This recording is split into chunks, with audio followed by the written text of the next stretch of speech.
ফের এক ভারতীয় হিন্দুর নাম জুড়ল ট্রাম্প ক্যাবিনেটে।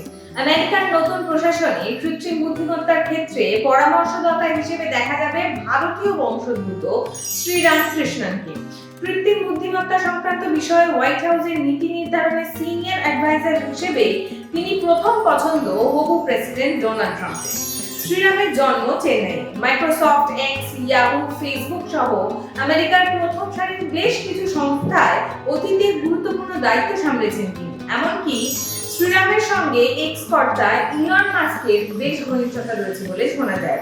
2022 সালে মাস্ক এক্স কিনে নেওয়ার পরে সেটাকে নতুন করে সাজাতে শ্রীরামের গুরুত্বপূর্ণ ভূমিকা ছিল। এবার বিজ্ঞান এবং প্রযুক্তিতে ট্রাম্পের পরামর্শদাতা মণ্ডলীর অন্যতম সদস্য হিসেবে নতুন দায়িত্বে দেখা যেতে পারে তাকে।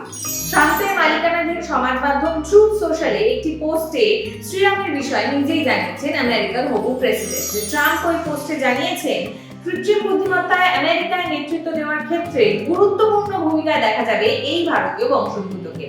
হবু প্রেসিডেন্টের এই সিদ্ধান্তের জন্য তাকে ধন্যবাদ জানিয়েছেন শ্রীরাম। হোয়াইট হাউসে ট্রাম্পের প্রশাসনে ডেভিড স্যাক্সের সঙ্গে কাজ করবেন তিনি। স্যাক্সকেও আমেরিকার কৃত্রিম বুদ্ধিমত্তা এবং ক্রিপ্টোকারেন্সি নীতির ক্ষেত্রে একটি গুরুত্বপূর্ণ দায়িত্বে রাখার সিদ্ধান্ত নিয়েছেন হবু প্রেসিডেন্ট। এরকমই আরো নানান দেশ বিদেশের খবর জানতে চোখ রাখুন নিউজ 18 বাংলার ডিজিটাল।